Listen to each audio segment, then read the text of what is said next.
হিন্দিতে একটা প্রবাদ বাক্য আছে যে কোশিশ করনে वालों की कभी हार नहीं होती। আরসিবি এবং দিল্লির কালকের ম্যাচটা যদি উইমেন আইপিএলের ফাইনালের ম্যাচটা যদি আপনারা দেখে থাকেন, দিল্লির জন্য কিন্তু এই প্রবাদ বাক্যটা হয়তো কাজ করে না। চারখানা সিজন, চারখানা ফাইনাল, কিন্তু ট্রফি তবুও ঘরে উঠল না। আর স্মৃতি মান্দানা আরেকবার দেখিয়ে দিল যে ক্লাস ব্যাটিং এবং একদম ঠান্ডা মাথার টেম্পারমেন্ট রাখলে রেকর্ড চেস ফাইনালে করেও কাপ জেতা যায়। কালকের যে ম্যাচটা ছিল সেটা একদিকে বলা যেতে পারে যে সব থেকে যোগ্য দুটো টিম যারা আইপিএলে ডাব্লিউপিএলে যারা খেলেছে, এবং পারফরমেন্স ওয়াইজ হোক কি টিম শিট হোক না কেন, সব থেকে যোগ্য দুটো টিমই ফাইনালে পৌঁছেছে। একদিকে আরসিবিতে স্টার খচিত ওপেনার গ্রেস হ্যারিস। আমরা ডাব্লিউপিএলের যে নামগুলো নিয়েছিলাম, যেগুলোর ওপর আমরা বলেছিলাম যে এই নামগুলোতে আপনারা ওয়াচ আউট করবেন, এদের পারফরমেন্স কিন্তু মানে নজর কাড়বে, তাদের মধ্যে অনেকগুলো নামই নজর কেড়েছে। সবার আগে নাম বলতে চাইব গ্রেস হ্যারিসের। 181 স্ট্রাইক রেটে তিনি পুরো ব্যাট করেছেন থ্রু আউট দ্য টুর্নামেন্ট। তো পাওয়ার স্ট্রাইকারের যে মানে অ্যাওয়ার্ডটা তাকে দেওয়া হয়েছে।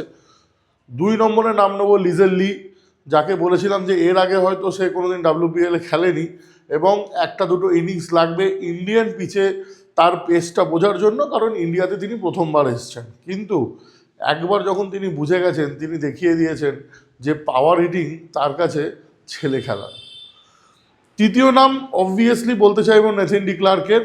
একটা ওভারঅল পারফরমেন্স পুরো টুর্নামেন্টে, অসাধারণ ব্যাটিং, অসাধারণ বোলিং, এবং একজন বিদেশির নাম না বললেই নয়, দ্যাট ইজ লরেন বেলের যে আমার মনে হয় আরসিবির জেতার যে মেন কাণ্ডারি। আরসিবি বহুদিন ধরে যে একটা ফ্রন্টলাইন পেসার খুঁজছিল, সেটা আগে রেণুকা সিং ঠাকুরকে দিয়েও ট্রাই করিয়েছে, কিংবা কোথাও না কোথাও পূজা ভাস্তাকারকে দিয়েও একসময় তারা ট্রাই করিয়েছিল, কিন্তু তারা সেই লিথাল কম্বিনেশনটা, স্পিনের সাথে পেসের কম্বিনেশনটা তারা খুঁজে পাচ্ছিল না।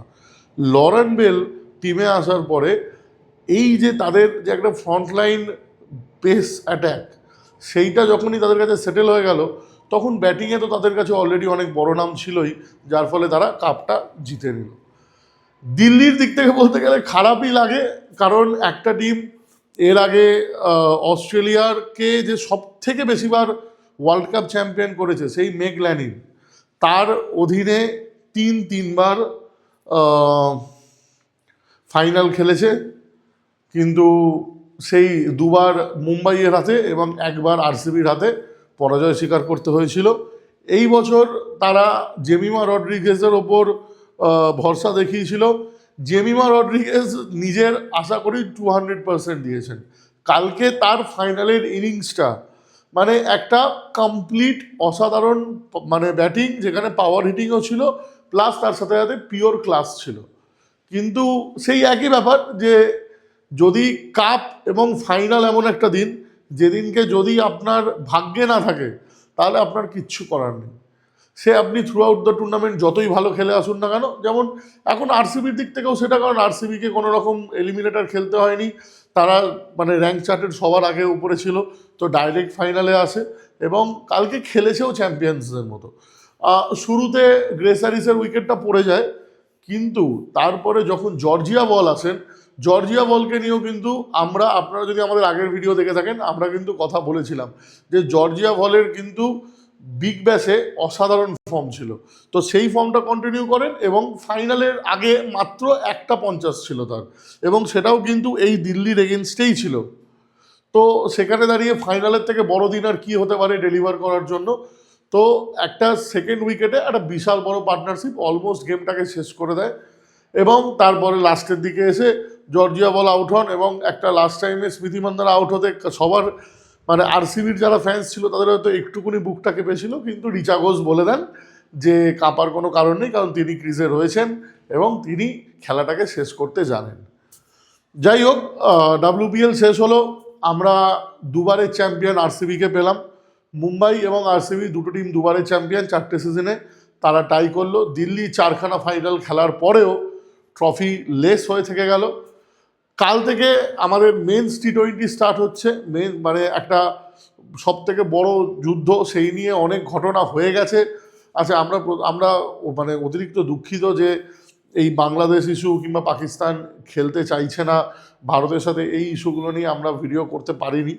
আমাদের কিছু মানে টেকনিক্যাল প্রবলেম ছিল, তো সেই কারণে আমাদের ভিডিওটা আসেনি। অনেকেই আমাকে পার্সোনালি জিজ্ঞেস করেছেন যে আমরা কেন ভিডিওটা করিনি। শুধুমাত্র টেকনিক্যাল ইস্যুর জন্য করিনি। আজকে থেকে পরপর ভিডিও আসতে চলেছে। পুরো T20 ওয়ার্ল্ড কাপ আমরা কভার করব। অনেক নতুন দেশ আসছেন, যারা এক্সিস্টিং আমাদের যে 8-9টা দেশ যারা ক্রিকেট খেলে তাদেরকে চ্যালেঞ্জ দিতে চলেছে। তাদের মধ্যে দুটো নাম, যেহেতু আমরা প্রেডিকশন সবসময় আগে থেকে করি, দর্শকদেরকে জানিয়ে দিতে চাই দুটো team please watch out for them. একটা হচ্ছে USA, যারা আগেরবার পাকিস্তানকে হারিয়ে হিস্ট্রি তৈরি করেছিল। দ্বিতীয় নামটা হচ্ছে ওমান।